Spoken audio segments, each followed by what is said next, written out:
আল্লাহর রহমতে হুজুর আপনাকে দোয়া সুদে কিস্তিতে নগদে মিলাইয়া 12 লাখ টাকা দিয়া টাকা মিলাইয়া তার লাগা রেডি করছি, আগামী বুধবারে ওটা বিদেশ যাইব। খাস দোয়া করে। কি দোয়া? খাস দোয়া করতাম মানে আল্লাহ সুদে বরকত দেন নাকি, কিস্তিতে বরকত দিত নাকি, কি দোয়া করতো? হারামের এই টাকার উপরে যদি কোনো আলেমে দিন দোয়া করে তো ওই আলেমের তো ঈমান থাকবে না মিয়া, ওই ইমাম সাহেবের ঈমান থাকবে না।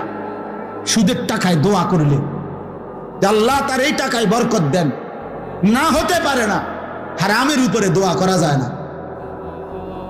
হারামের উপরে কি করা যায় না। আপনারা গাবরাইও না, আমরা হুজুররা আলেমরা ইমামরা বুঝ করেই দোয়া করে, আপনি জানেন না কি কয়, কইতাম না আপনি কইনে